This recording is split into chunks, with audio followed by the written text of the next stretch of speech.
We all start off as 2-year-olds in this business, and you just got to taste everything and touch everything, and you got to figure out what's safe and what's not safe. And and that's why I wrote the book, and that's why I teach classes occasionally is to help people stay out of trouble.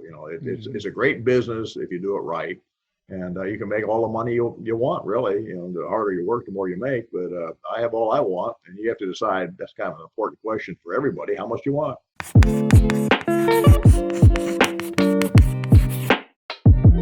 Welcome to Coach Carson TV. My name is Chad Carson. You can also call me Coach, and this is a channel all about investing in real estate so you can achieve financial independence and do more of what matters. If you're new here, be sure to hit that subscribe button and the little bell so you don't miss anything. In just a moment, I'm going to take you to an interview with a mentor and teacher of mine named John Schaub. He's the author of Building Wealth One House at a Time, and he's been investing in real estate for just about 4 decades in Sarasota, Florida. He primarily owns single-family houses now, but he's bought all sorts of different properties over the years, hotels, multi-unit properties, and he's come back to a simple approach to real estate investing that I hope you find refreshing. It's been a big influence on my own investing career, my own teaching that I share here on Coach Carson and on this channel. And so leave me some comments below. Let me know what you think about the interview. If you'd like to see me interview other people, maybe make some suggestions of other people that I could bring onto the channel. And without further ado, though, I'll take you to the interview with John Schaub. I've been a student of your classes and of your books for a long time. I started investing in real estate. My dad took me to a seminar back in 2003. And I know you won't remember this because I was one of hundreds of people in the room, but we were sitting there at one of my first presentations, and there must have been 20 other teachers at this conference. And there you came up and you talked about making it big on little deals and how you just need to buy one deal at a time. And I got your newsletter, got your book eventually, and that's all she wrote. I've been studying your stuff ever since. So it's a lot of fun for me to be able to catch up with you. Thank you. Well, the first question I wanted to ask was about the title of your seminar that you teach every year, and is Making It Big on Little Deals. And these days you have people on the internet talking about you ought to go 10 times bigger, and that if you're staying small, you're leaving chips on the table. And so I'm just curious why you recommend that philosophy of just buy one little deal at a time and keep them small. Well, there was a couple reasons. One, I thought I was going to get rich in a hurry when I was about your age when you took the seminar. So I got into a big deal, and I thought I was going to double my money and make $1 million in a couple of weeks and retire. And that didn't work out. I learned after studying that deal, and then what I suggest everybody does is study their deals. Good deals or bad deals. Write them down, study them, figure out what you did right, we'll figure out what you did wrong. But what I did wrong, many things, but one was I was dealing with somebody on the other side of the table who didn't look very smart. Turns out they were really smart, and it was a big deal. And common sense should have told you that the other person owns something big, that they're probably smarter than you are. And so, there's other things, but I part of it's negotiation, part of it's being able to negotiate at least on an even level with somebody on the other side. But the other side of it is, what do you want to own when you grow up? And I started off buying apartments and duplexes, owned a motel and a restaurant and a bunch of other stuff. And I didn't want to own any of that when I grew up, but I didn't know that at the time.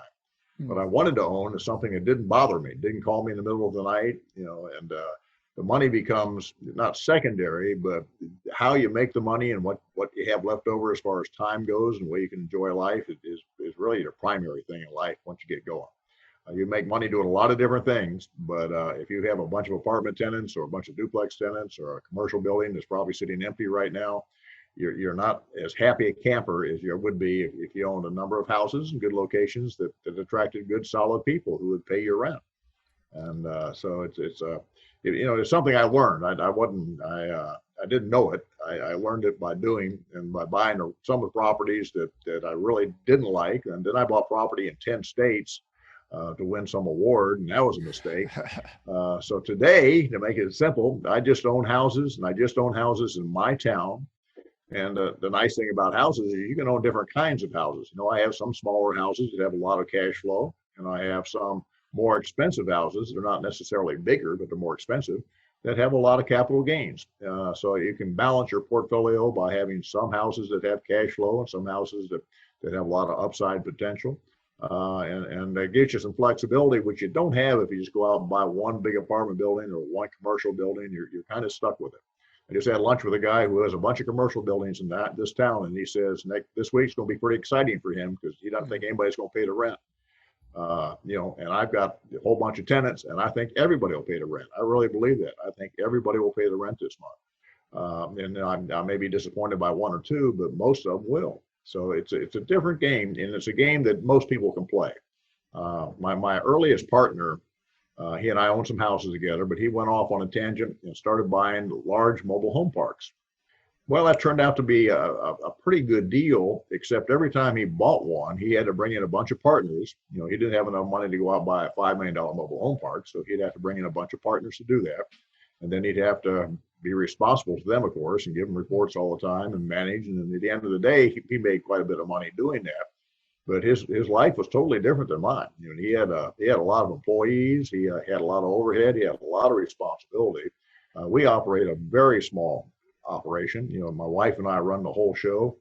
At one time, we had a lot more houses, and when we had a lot more houses, I had a full-time handyman, I had a full-time bookkeeper, and a full-time secretary. But now we're down to all we need and mostly paid for. So you know, that's part of my strategy too. Is to only own what you really need to own. You know, the fewer moving parts you have, the fewer things you're responsible for every day when you wake up in the morning, probably the better your life is going to be. So I don't envy the people that have thousands of units, and I have students that have thousands of units, and I'm happy for them, but I don't envy them. You know, I don't want to trade places with them. I'm happy right where I am. It sounds like it started off, and I'm glad to hear I'm not the only one who's had to learn by touching the fire when it's too hot and burning myself. Yep, So yep. apparently you can read books and read blogs, but you still have to touch the fire every once in a while to learn that that's not the best deal to buy, because you just have to to lose some money or some time or some angst on your own. Yeah, we all start off as 2-year-olds in this business, you know, and you just got to taste everything and touch everything, and you got to figure out what's safe and what's not safe. And and that's why I wrote the book, and that's why I teach classes occasionally is to help people stay out of trouble. You know, it's a great business if you do it right. And you can make all the money you want, really. You know, the harder you work, the more you make. But I have all I want, and you have to decide. That's kind of an important question for everybody. How much do you want? You know, what do you want to do when you grow up? And if you want 1,000 employees, you can make $100 million. But then what are you going to do? Yeah, that was one of the lessons that really resonated with me. I mean, beyond just the technical part of the houses and the management, was that you build the business backwards from the lifestyle that you actually want to live. And you got to be careful when you're studying people who have business models or teachers who are teaching you. And, we were all gung-ho as young investors, and we just absorbed everything. And we borrowed a lot of goals from a seminar person who said, "Oh, you ought to flip 50 houses a year. That's a great idea. I'm making $1 million a year." And we didn't get the whole story, but we started, let's flip a bunch of properties too. And we ended up borrowing the goals, but we didn't look at the system that you've been talking about, like behind the scenes. What's it actually like to have to manage 4 or 5 people? What's it actually like to have to raise money for this stuff? And so we came back to your advice that we heard in the first place, which was, why are you actually trying to do this? And what's the minimum number of properties, and what's the type of property that you need that can actually get you what you want with the least amount of effort and almost an elegance of approach. And I think we missed it. And I know a lot of other people, they sort of put these 1,000-unit things and 10 times on the pedestal, not because, it's exciting. That's fun. They're probably making a lot of money, but when it comes down to looking at, hey, what do you do with your time? Do you get to go watch football games like you do on the weekends? Do you get to fly your airplane? Do you get to spend time with your family? Those are kind of hard to measure. And yet that's the kind of business model you're talking about. Yeah. Life goes by pretty fast. And if somebody's just been in business and that's all they've done is work 80 hours a week in their business till they're 65, and then you're retired, want to go out and have a good time, most of them don't last very long after 65. That's not a good way to go through life. I've always enjoyed every year. And back when we had little kids, we'd take them places every year, and still do. I've got kids living with me right now. We have 7 people at our house. We're having a grand time.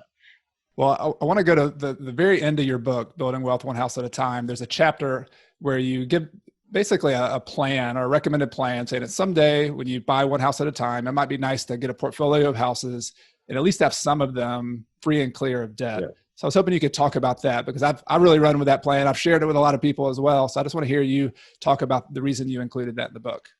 Well, when you start studying your portfolio, you learn pretty quickly that the houses that give you the most cash flow are the free and clear houses. If you have a $200,000 house, but it still has a $75,000 loan against it, it has some cash flow. But when you pay that loan off, then your cash flow really jumps up. So from a cash flow standpoint, if you can probably meet your goals with a fairly small number of free and clear houses, and not worry too much about the appreciation. I really don't care what my net worth is. I do care what our income is every month. I do pay attention to how much rent comes in and what our expenses are. But having the free and clear property, first of all, it really lets you sleep well at night. It's hard to mess this up once you get them paid for. You can't lose them to the bank as long as you pay your taxes and your insurance. They don't burn down. Keep them rented. It's a pretty simple operation. But it's pretty easy to set goals, I think, in terms of how many free and clear houses that you need to support your lifestyle and to do what you want to do. And for most people, it's a pretty small number. I helped my dad end up with 3 free and clear houses when he was 70. And those 3 free and clear houses made a big difference in his life from there on out. So you don't need 100 or 50 or 25. Probably 5 or 10 or 15 would be enough for almost anybody. Not everybody's going to be Bill Gates or Warren Buffett, but those are special cases. It's silly, I think, to set goals to have that kind of money. I don't discourage people. We've had people who are billionaires come take the class, and it's interesting to talk to those folks. But they have a whole different set of problems. Once you have that kind of money, holding on to it is your challenge. So owning some free and clear houses is kind of a bulletproof way to own quite a bit of wealth without having much risk. And just to be clear, I don't really plan on having everything paid for. And I encourage people and I teach people to have some debt, especially if you have great debt. I mean, today's interest rates are so low that having interest, having a 3 or 4, even 5 or 6% interest rate loan on a rental house increases your profits. You're better off with some loans. But when we go through a downturn like we're having now, and I've been through six or seven recessions, pretty serious recessions. When you have those recessions, if you have some cash flow and you're not worried about losing your property because you've got equity and you've got cash flow from it, then you're able to buy into the market at the bottom and make some terrific deals at the bottom of the market. And so it just gives you safety, gives you some flexibility, gives you the cash flow, and it's a good goal. It's a good goal to have a tax, And I've got all sorts of students that took classes back in the 70s, 80s, and 90s who paid off their entire portfolio now. They have 20 or 30 free and clear houses. And now their problem, they call me and say, now what do we do? We reached the top. Spend some of it. If you're just piling up money, you're not having enough fun. You need to spend some of it. And if you have a hard time coming up with ideas, call me. I've got a lot of ideas. Yeah. That's a classic entrepreneur problem. We climb this mountain and we're so gung ho, and all of a sudden you have all this money coming in. And you're like, what do I do now? Like, what's the secret to life? Go have some fun, give it away. Yeah. And if you're lucky enough to have family and kids, it's easy to spend money. You get grandkids, you can spend even more money. So it's there's ways to do it. But free and clear house, I don't know if I answered your question, but it's a feel good thing, but it's also a financial plan to have things free and clear that people can't take away from you. None of us are bulletproof, but if you have some free and clear houses, you probably want to have some separation in how you own all your property. You wouldn't want everything just in one name. You wouldn't want John Smith to own 10 free and clear houses, and because then maybe somebody would see that and want to covet your houses. So you'd want to separate the ownership, land trust or different. If you have a spouse or kids, you can set them up in trust. A lot of different things you can do. So it sounds like, just for people who are early on, trying to imagine what that portfolio might look like. There's a range of possibilities. Some people might have 20 properties paid off. It depends on your goals. It depends on how much cash flow they produce. But a healthy, something you might be comfortable with or healthy with, is you have some of your properties free and clear. Those are safe. They produce income. There's no debt. And then you also take advantage of some long-term low interest loans and have a mix of those as well. But whatever that mix is kind of depends on your risk level, your comfort level, what helps you sleep at night. Is that fair to say? Something like that? Just a comment here. It's always easier to get into debt than it is to get out of debt. If you own 5 free and clear houses and you want to pick up some cash, you go down to your banker. He'd be delighted to loan you some money against your free and clear houses. So it's easy to get the money out if you want to. But your mind starts working and you say, I've got the cash flow off of these houses. Where I find people make mistakes is when they refinance a house and they take that cash and go out and buy another house. Sometimes they don't improve their position from a cash flow standpoint. Because when you refinance the first house, of course, now you have payments. You have to start making payments, so that it may eat up most of your cash flow on that house. And unless you make a really good deal with that cash, if you go out and buy a car and a boat, your cash flow is going to go down. And even if you go out and buy 2 or 3 houses, your cash flow could go down. So the measure, everywhere, we're always trying to measure things, but the measurement of cash flow in your portfolio is pretty important. And when you first start, and we all first started, I probably the same. I didn't have any money when I started, so we had no cash flow. Every month we had to collect the rents in order to make the payments. That was just, we were that close every month. We couldn't let one house sit empty. Yep. But as time goes on, it's pretty impressive what happens. There's this thing we call compounding. Compound interest is remarkably powerful, because not only are your property values going up at compound rates, but your rents go up at compound rates. So the houses I bought and were renting for $400 a month back in the 80s, now rent for $1,800 a month, and they'll keep going up. If they go up 5% a year, they'll go up almost $100 a month this year. Now, I'm not sure we're going to raise rents this year, yet to be seen, but that's how much they go up. So if you leave your loans alone, even if you still had that loan on that house and you're still making payments of $300 a month, when you start getting $1,800 a month in income, your payment's $300 a month, you're feeling pretty good. And those loans are not risky, so there's no reason to pay off an old 4 or 5% loan. That's probably a good thing to have. If you have cash in the bank, you can always pay it off. And that I like private financing. I found over and over again that when I owe people money, they call me, and sometimes they want their money back sooner, and I pay them off at either a discount or renegotiate the terms or something. So there's some advantages to having some debt. Got it. Well, I want to talk, we've mentioned a couple of times just the change in the market, and I do want to talk about that and get your perspective over multiple decades of how this current kind of downturn and the market crisis looks compared to others. But we just mentioned something that I think is important to go back to, that I've always been curious about reading your book and talking to you about it, is there's always this balance when you buy a house between the cash flow that the house produces and the wealth generation capacity of that house. And you talk a lot in the book about the plan of buying one house at a time. You own a house in a good location that has good long-term potential, and you let that property go up in value over time and let the rents go up in value. So I'm just curious what you would say to people who, especially earlier in their career, when that every single dollar does count, how you make that balance on a property. Because I've made the mistake of looking at some properties that produce amazing cash flow, but they're next door to a drug dealer, and I can't collect that cash flow. And so what have you found to be a happy medium between that kind of growth property and that income property that you find in real estate? Well, the thing I learned early on was because I was in the land business back before I started buying houses, and we used to sell lots and subdivisions. I used to be the salesman.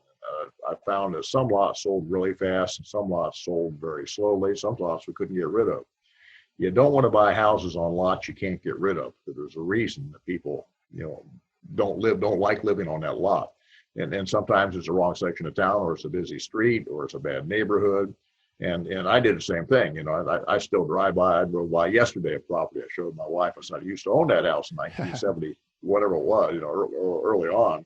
And it's still there, and it's still in the path of progress, and progress may never get to it.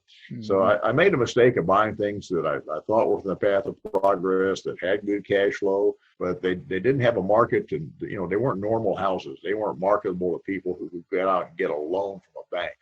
And that's where I started drawing the line, is I wouldn't buy a house unless I could sell it to somebody who could go down to the bank and qualify for a loan, and the bank would be happy to finance that house. So if you think about just that concept, some houses banks don't want to finance, and typically they're older houses, or they need repairs, or they're in bad neighborhoods, or they're on busy streets. The banks have some common sense here when they make loans. And you don't want to buy those houses, because then when you go to sell them, you can't sell them to anybody who can pay cash. I mean, the only people you'll sell them to are people that have no money, and they'll want you to finance it for them. So you don't get paid, and those houses typically don't appreciate. And people tend to chase markets like that. They say, where can we buy things that have the most cash flow? And I try to get them to think about short-term and long-term cash flow. The short-term cash flow is the monthly rent. The long-term cash flow is the amount of money you get when you sell it. And if you hold a property, I say until it doubles in value, because that's always been a good goal for me. The paycheck you get when the house doubles in value, if you're buying a $200,000 house, is going to be $400,000 plus the discount you got when you bought the house, plus the amount of payment mortgages that's paid down. So you might get a check for more than $200,000. Well, that's a big paycheck, and that's cash flow. That's cash flow. So you have long-term and short-term cash flow, and you should have a goal. You should have a plan, sort of a business plan that balances those two things out. My long-term goal, once I got going, was to own as few properties as possible, as you pointed out. We went from a lot of properties down to a lot less property, a lot fewer properties today. If I could own just one property and then pay my bills, I'd probably be happy. But then I'd wake up in the middle of the night and worry about it burning down or somebody stealing it or something weird. So there's advantages of having more than one property. And we have dozens of properties, and I can manage dozens of properties by myself, and anybody can, as long as they have long-term tenants, as long as they have people that don't move in and out all the time. And people chase cash flow, and they get the cash flow comes from people who will pay too much rent. The people who will pay too much rent generally don't last very long. They either run out of money or they move out because they find something cheaper. And those are not folks you want to rent to. So really, always know who you're going to rent to. Just kind of be able to picture them before you rent a house, before you buy a house, and then you won't be disappointed about who they are. You get the quality people you want. So I'd rather go higher quality, and then but as your cash flow increases, as rents go up over the years, you can afford to buy a house that has less cash flow and more capital gain potential. There's two different types of property. They're different neighborhoods. They're different neighborhoods. You mentioned people chasing cash flow. I have a lot of people talk to me on my website and podcast who are in high cost of living areas. And I know you're in Sarasota, Florida, which has its share of high prices as well. But just kind of a typical conversation I have is, hey, I'm in the Bay Area. Prices are that, a median house is $700,000 or $1 million, whatever it is there. And yet we want to get into real estate investing, and we just feel like this is not approachable for us to buy our first property, to buy that one house at a time. And I know you have students in California and New York and all over the place. What has been your advice for that person who's trying to figure out where to invest? And this goes back to the cash flow versus growth conversation as well. What's their approach? What's different about their approach maybe than me in South Carolina, where we have a little bit more of a balance between rent and price of the property? Well, of course, they have a choice. They can buy other places. They don't have to buy within a mile of their house or 2 miles of their house. But within 2 miles of my house, I can find houses that are worth many millions of dollars, or I can find a house that's worth $150,000. I mean, that's within 2 miles of my house. So, if you're in the Bay Area or in Southern California, and I have thousands of students from Southern California, and one of my favorites is we call him Coach. He's RE Coach is his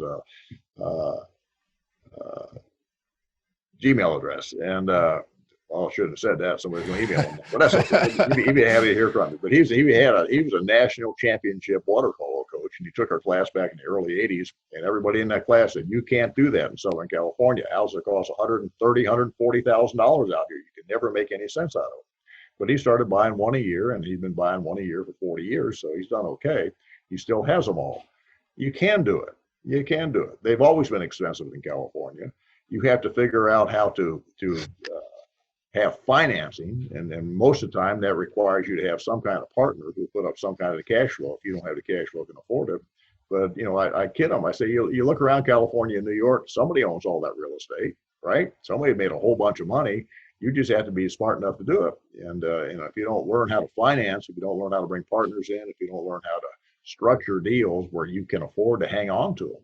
I'll give you an example. A guy came to me in a class, and it was in where we were, San Jose, California, which is Silicon Valley area, pretty prime, average house about $1 million. And he had a house that he had under contract, and he had on contract way below the market, and he was going to flip it. And I said, "Well, how much money will you make when you flip it?" He said, "Maybe make $50,000." I said, "Well, that's swell. You can flip it and make $50,000. How much will you make if you held it until it doubled in value?" And he thought about that for a second. He said, "Well, at least $1 million." I said, "Right." And I said, "Why don't you try to figure out a way to hold on to just part of it until it doubles in value?" He said, how would I do that? I said, well, you find a partner to come in and buy the house and let him leave you a percentage of it. If you bought something, let's just take a very simple example. Let's say it's a $100,000 house that you bought for $75,000. If you could sell 3/4 interest to an investor for that $75,000 and you keep 1/4 for yourself, 25% for yourself, you'd own 25% of that house. And when it doubled in value, you get 25% of the profit. And he thought about that and he decided to do that. And he did do that. So you may not be able to own an entire house if you live in California and you don't have any money, but you can't own a house anyway. You don't have any money, right? But if you find a deal, and I've always told folks, what you have to do is you have to find a real deal. If somebody walks into my office and say, John, will you give me money if I find a good deal? I said, sure, but you'll never come back. You have to find the deal first and then you come to my office, right? But if you walk into my office, and I had a guy walk in my office a couple of years ago, and he had round figures, call it $500,000 for real estate he was buying for $300,000. That was about the right numbers, and this is during a recession. And he said, well, you loan me to 3. I said, no, but I'll loan you 2. So he went out and found 100. I loaned him 2 against his $500,000 purchase, and he only paid 300 for. He made a terrific deal. So especially in downturns, there's going to be opportunity. And one thing you have to know is rich people will still be rich tomorrow, next month, 6 months from now. The rich people still have their money. They're not giving it away. They may get a little tighter with it, but they'll be looking for deals. And if you can bring somebody who has a bunch of money in the bank to deal, they'd be happy to go in with you. So it seemed like a couple paradigm shifts there that I just want to repeat, because one of them is using other people's money. And I think for a new investor, the concept that there might be somebody out there with several $100,000 or even $500,000 or more who might be okay not making that much cash flow in the short run because they don't need it. They just want growth. But over the long run, if they could get a bigger piece of pie over the next 10 to 15 years, that actually might be beneficial to them, because if they got cash flow right now, they're having to pay taxes on it. And so I think that paradigm, that was really difficult for me at first to get my head around that. Wait a minute, if I get a good enough property, that's a good quality property, and I get it at a good price, I can own a piece of that pie, and I've just got to go work to find that person with the money and take care of them and make the deal good for them and find a way that they're safe and they're secure. And if you can crack that little code of figuring out how to take care of your money partner, you basically, for all practical purposes, have an unlimited amount of money to find deals, whether you're in California, Georgia, South Carolina, Florida, wherever you are. Anywhere. And really, I mean, my most successful students are in California, Boston and California. Those are the 2 markets that have gone up the most in time I've been doing this. So if you'd have bought a property in Clemson, South Carolina, or Sarasota, Florida, or Orange County, California, which one would you rather have had for the last 40 years? Yeah. One in Orange County made you $700,000 or $800,000, plus it's had positive cash flow for the last 20 years. You just have to figure out how to hold on to it the first couple of years, because rents do go up in all these markets. And the houses, when I first started teaching in Orange County, California, which is Southern California, you could buy a nice little house for $40,000. $40,000. That same house today is $1.2 million. Same house, didn't change. Same lot, same neighborhood. Everything was about the same. And so the people who bought them for 40, they were smart, right? No, because back then everybody said 40 is too much. You shouldn't pay that much. So people will tell you that, but those are not people that are in the business. People who are in the business are looking for a way to structure a deal where they can somehow afford to stay in this deal. And let me just say, over my entire career, I've only had 4 people that I've invested with. I didn't think any of them had much money. It turned out some of them had more money than I thought.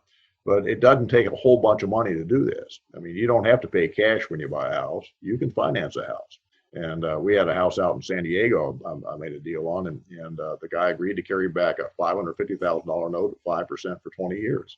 Well, you get that kind of financing, you have cash flow. You can afford to rent it and have cash flow. So people in every market, there's deals in every market. And if it's too hard for you, you live in San Francisco, move to Bakersfield. There's a lot more opportunity out in the desert. It's cheaper, but you're going to wake up one day and say, I wish I was back in San Francisco, because the houses there doubled in 5 years. Here in Bakersfield, they just went up 3% a year. The whole different game. I'm curious about that whole appreciation difference between markets. Because I know in your book a lot, you talk about it's a wonderful, simple plan where you buy a property, you hold it until it doubles in value, and then you do something with it at that point. And but how fast that property grows has a lot to do with how long it takes that property to double in value. So if it's growing at 7% per year, that could double in 10 years. If it double, but if it grows at 3% per year, which is about the average in my area, when I've looked back at all my properties, 2 or 3%, that's a big difference between some markets that are 7 or 10%, some are 2 or 3. So I'm curious if you found a way to look at that appreciation, that growth rate in a way that you can actually count on and use as an investor. Because sometimes when I think about it, it's like, well, that's just sort of speculative. It's in the future, but there is a science to owning properties that grow more than others, apparently, because we've seen, you've talked about people who've done this over the years. Well, and there's two things going on here. The value of the U.S. dollar changes over time, and it's changed dramatically over the last 30 or 40 or 50 years. And if we have inflation, it'll continue to change. I have a feeling we're probably going to have inflation. That's kind of the way our government's set up, is to give away more money than they collect. As long as they keep doing that, we're going to have inflation. Well, as the dollar goes down in value, it's not that the house is going up in value so much, it's that it's just the price changes on it. The house that used to sell, I've got a house up in Americus, Georgia, that we have our headquarters in for a nonprofit photo center I'm associated with, and that house sold for $5,000 in 1870. And it sold for, I forget what the exact number was, but about $80,000 not long ago. If you go back and look at the numbers, it went up about 5% a year all those times. It's in Americus, Georgia, which is, not any better than Clemson, I can tell you. They're small towns in the middle of Georgia. So it's part of it's the dollar going down, but part of it's where you buy it. There's probably neighborhoods in your town that do better than others. And that's where if you have the local knowledge and you think about it a little bit, when you buy that better lot, and I want to stress this, it's not a big fancier house. I don't buy big fancy houses. The biggest house I have is probably 1,800 square feet. Most of them are 1,400, 1,500, 1,600 square feet. So it's a mistake to go out and buy a 4,000 square foot house thinking it's an investment, because it'll just eat you up from a maintenance standpoint. But what you can do is you can buy a 1,500 square foot house on a really good lot in a good neighborhood, and that'll probably appreciate better than some of the other neighborhoods in your town. So you pick your town, and then you study your town, and you say, okay, what part of this town is probably going to get better? Neighborhoods are always changing, some for the better, some for the worse. But when you find a neighborhood, and the neighborhoods I've been buying in the last 10 years are close to where I live, but they're turning over. The houses that were built back in the 20s, 30s, 40s, and 50s are all getting torn down or totally remodeled. And people, it's you call it gentrifying. You get a wealthier clientele is moving in and fixing those houses up because it's a good location. Well, when that happens, those properties are going to appreciate at a faster rate. So you look for a neighborhood, I think that it's improving. And it's and the nice thing about houses, you wouldn't buy 5 houses on one street. You buy 5 houses in 5 different areas, hoping that one of them is doing well. And you probably get a home run every once in a while, but you get a lot of singles and doubles too. You do okay in those neighborhoods, and you get better tenants because people like to live. These are good locations. People like to live in those good locations. You probably won't get the cash flow, but you will get more appreciation. So you balance that appreciation out with some other properties you own that have more cash flow that may not go up as much, but I can tell you, they all go up over time. The houses I bought that were dinky little houses I bought for 20 and 30,000 are worth 170, 180 now. That's a significant increase. And that's not, the neighborhood's really not any better than it was, 30, 40 years ago. It's just that values have changed. The dollar went down, really. That really seems to me, and I'm still getting my head around it. And I do have properties, some that have done better than others, exactly like you're saying, based on the underlying fundamentals of that neighborhood. There's a more demand for that area than another part of town. Yes. And then there's also a supply that there's only so many older leafy tree neighborhoods you can have, because all the new neighborhoods on the edge of town, and they're new construction, and they're just they don't have as much character, not as close to downtown. So I love this idea that if you really study your neighborhoods, that's the difference between maybe having a 5-6% growth rate on your property than having the standard 1 or 2 or 3%, and that can make a huge difference if you just buy a couple houses. The other difference is, when you buy that house, if you make a good deal, you buy a $600,000 house for $450 or something, and I've done numbers just about like that, just because people are anxious to sell and there's not as much of a market for that price range. When we have the downturns, the lower price houses, in my market right now, anything that's less than 250, 300 is still selling pretty well.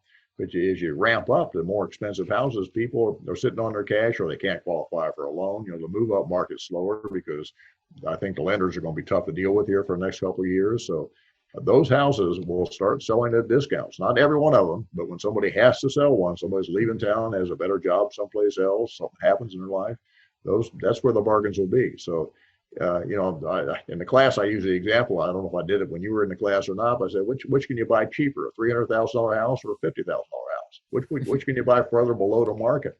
And obviously it's 300 because you only buy the 50 below the market, they give it to you.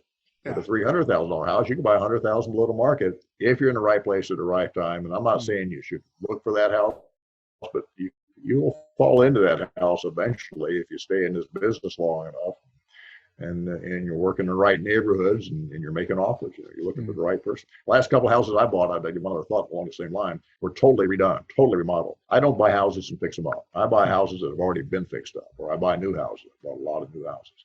Because I know what it costs to fix them up. I know how long it takes to fix them up. I know it always costs more than you think and takes longer than you think. And it just eats into your profits. So if I can buy a house that's totally fixed up and buy it at a discount, then I'm getting all those new plumbing fixtures and a new tile and a new windows and a new roof and new AC. I'm getting a discount on all those things. And if you just go fix one up, you don't get discounts on most of those things. You end up paying retail for a lot of them. So. And going back to your time and your effort, I'm fixing up a triplex right now, sort of for fun. I'm kind of demonstrating how it's going, but I'm realizing it's not that fun again because That's your idea of fun, huh? No, it's not. It's not my idea of fun. It's been so long since I've done it that I forgot how not fun it was, having to chase down contractors and chase every detail and crawl into crawl spaces. And I said, wait a minute, like I didn't.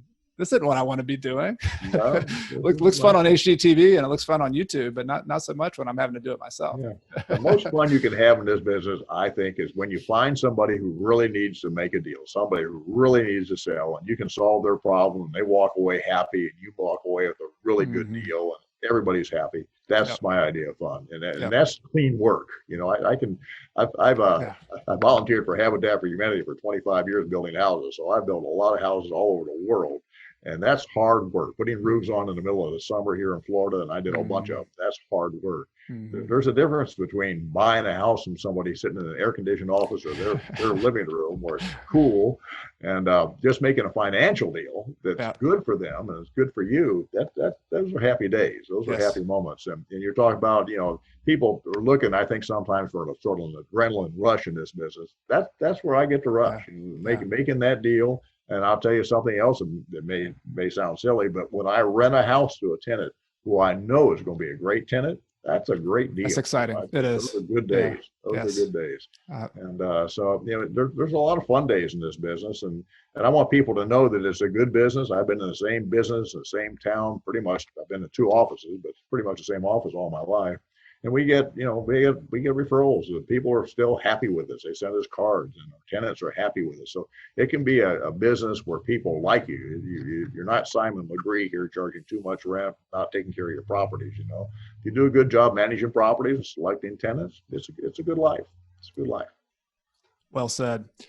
So I didn't mean to have this go this far in the conversation, but we've covered a lot of good content, a lot of information about properties. But I know one of the things that on people's mind, at least when we're recording this, we're in April 2020, is we've hit yet another economic downturn, another crisis, and there's always a different reason. This time is definitely novel. It's the coronavirus, and there's things that are happening related to that. But I wanted everybody to get your perspective, because I think it's unique that you have been through, whatever you said, 7 recessions. You've been ups and downs. I just want to get your thoughts in general, because you're still an investor. You have rental property, how you see this current crisis, what's similar about this compared to other ones, and what's different? What are you thinking? Well, obviously what's different is the virus. I've been writing and encouraging people to get ready for the next recession for the last year or so. I mean, everybody, I don't know if everybody knew it was coming, but it's obvious that when you have a 10 or 12 year run in the economy, it's not going to go on forever. We're seeing builders asking for, and they're not going to get them now, I don't think, really high profit margins on their new construction.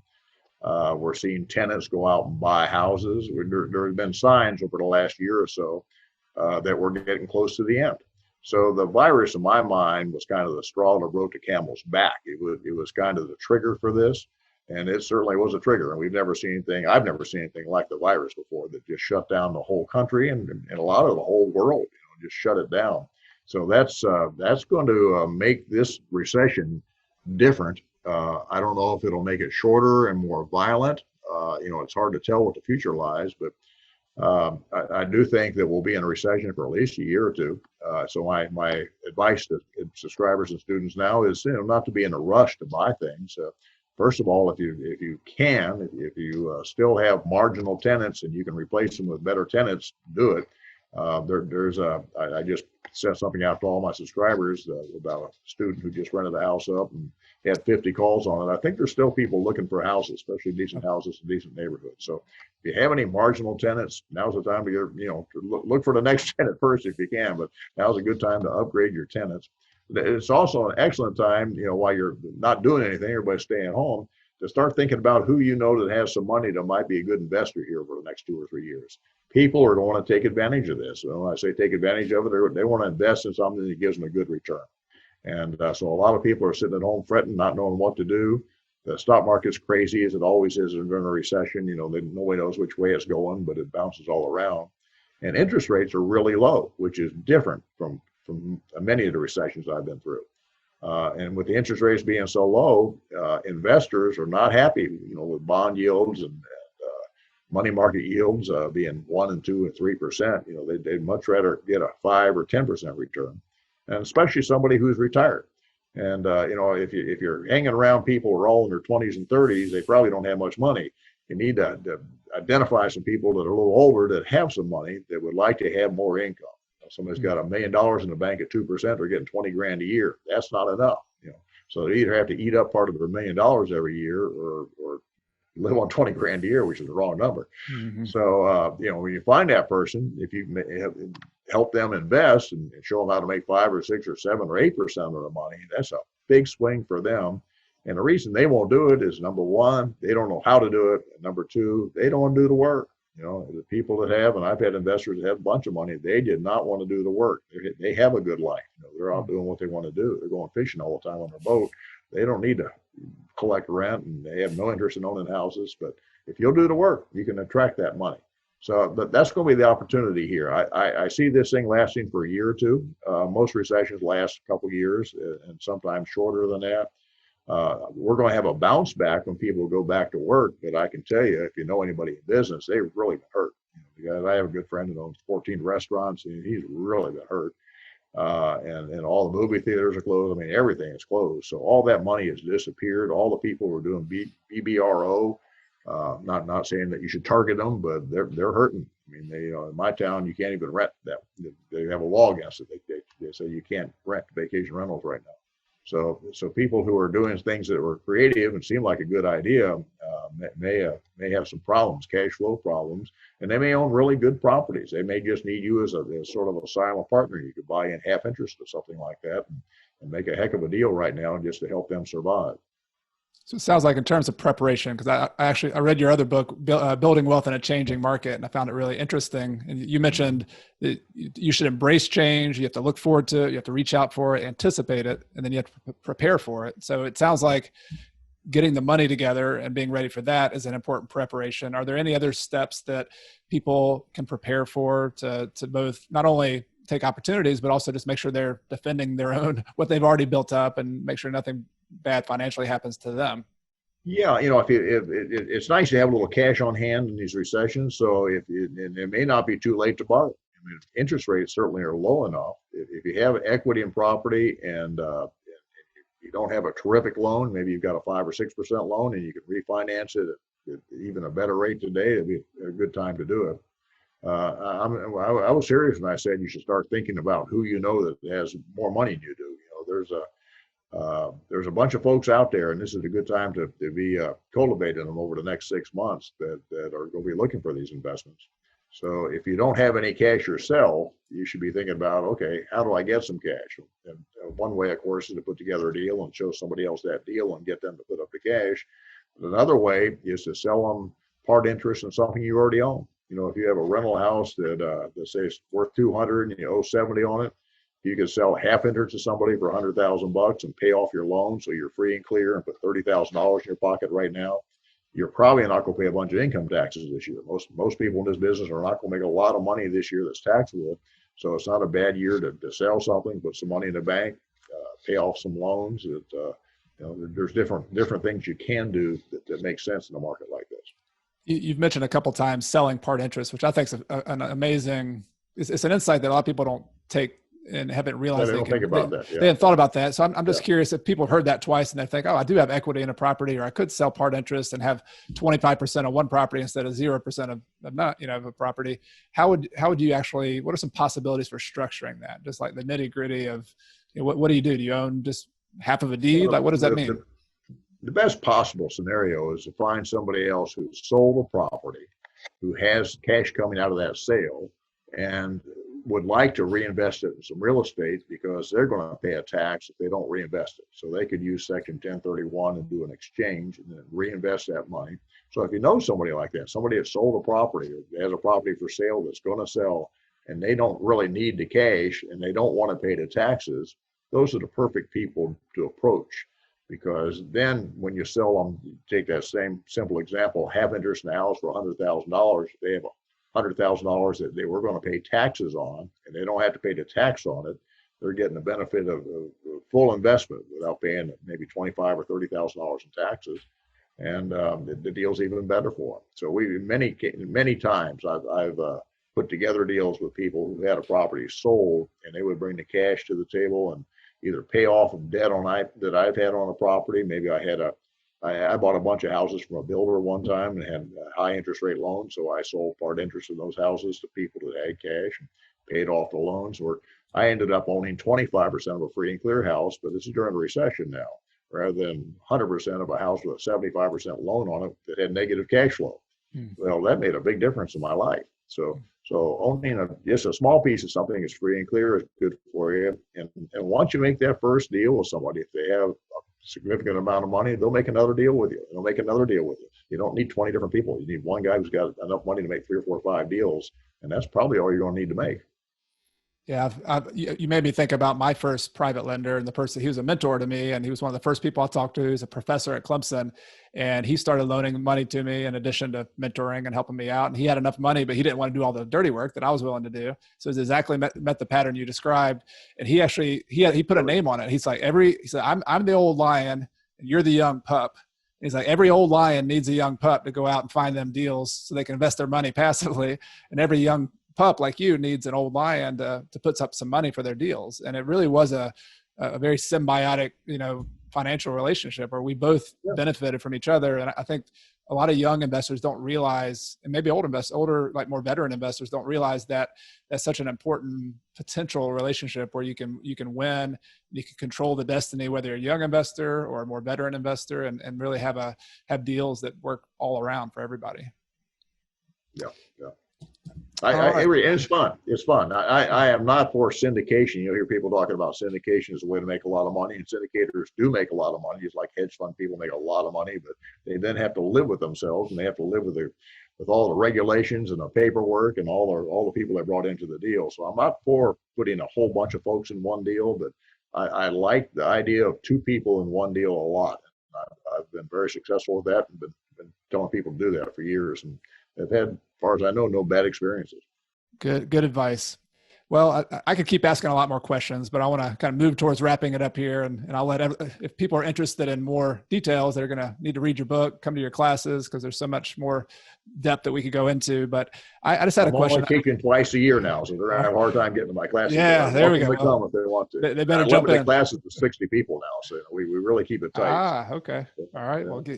Well, I'll put a link to your website in the show description so that people can find that. And I also recommend getting your newsletter. And I don't know that you promote that as much as you used to, but I'm a big fan, and I get a lot of value out of it. And I think people should check that out. One final question, I'll put the links to all that in the show description, is, looking back over the career you've had in real estate investing, we've talked about, early on when you bought some deals you didn't like, and later on trying to kind of simplify your portfolio. I'm wondering what's been the most rewarding part of being a real estate investor and having this experience of starting small and staying small, and what just looking back on that, what's been the most rewarding part about it for you? Well, it's been the ability to have a really high quality of life. When the kids were growing up, I got to go to all those sporting events. I coached a lot of their teams. I just had a lot of flexibility in when I had to work and the amount of hours I put in. You can work as hard as you want to or as little as you want to in this business and make pretty good money. You regulate how much money you're going to make based on how big you want to make it. But as you get smarter, you learn about what's most important to you. And once you figure that out, what's most important to you, then you can investing in real estate, which I see it as a passive deal. Now it's more active than having money sitting in the bank, but I literally, with all the houses I have, probably don't work 5 hours a week. So it's pretty darn passive. And I spend a lot of time in Australia because I have a daughter and her family live in Australia. So we're over there maybe 3-4 months a year sometimes. And, I can manage it from Australia. So it's an excellent idea because it allows most anybody to accumulate enough cash flow, enough net worth and very simple properties to do what they want to do, to really enjoy life. So I wouldn't really change much. I mean, there are a couple properties I wouldn't buy, of course, and maybe I would buy a few more, but you end up with all you need. So once you have all you need, and I did buy one more this year. I'd probably just kicking myself. I shouldn't buy any more, but when we have these opportunities, and there's going to be some opportunity here in the next couple of years, I'll buy some more just because it's fun. Yeah. Just because it's fun. It's not a money game so much. It's just fun to do. And when you can help somebody else, you make a good friend, and making friends is, that's a good thing too. So. I agree. When you have fun putting deals together, we talked about that. It is just. I mean, some people collect cars, some people collect other stuff, and we have fun negotiating to buy properties and putting deals together. It's like a big puzzle. So I 100% agree. It's a lot of fun. Yeah, and you buy stuff that makes you money. Maybe somebody makes money on the car. I've never made money on a car. But, Me neither. Or a boat or an airplane. I don't make money on any of that stuff, but I enjoy it. But it's kind of fun if you have a lifestyle that costs you something. You like to do things that are fairly expensive. I love to go skiing and do different things. Well, that motivates you to go out and make more money. So I don't want people to be lazy and just buy 2 or 3 houses and say they're done. You can do a lot more than that. But on the other hand, you don't need to buy 2,000. You can stop someplace in the middle there and have a wonderful life, have all the money you want, and do other things. I've been involved in a lot of nonprofit work over the years, and I found that very rewarding. So I encourage people to do that. Well, I'm going to leave everybody with when you signed my book back in the day, I think in the back you wrote, you build wealth, enjoy it, and then share it. And I think if there's ever was a good summary of an aspiration for all of us, I think that's it. And I just wanted to thank you for sharing today. Thank you for your books, for your time. I know you do a lot of this because you love being a teacher, and I appreciate that and have used that a lot as my own model too. I love sharing with people, and I hope everybody's listening to this gets as much out of it as I have. And if they want to stay in touch with you, John, or find you when you do your 1 or 2 classes per year, where would they stay in touch with you? Well, at my website it's johnschaub.com. So SCHAUB is the way you spell my last name, johnschaub.com. And there's a contact form there. You fill it out, and I'll get a hold of you. Great. And I'll put that in the description so everybody will be able to find it. And I hope you have a great day, John. Stay safe, and thank you again for your time. Thank you. Right. Take care of yourself. You too.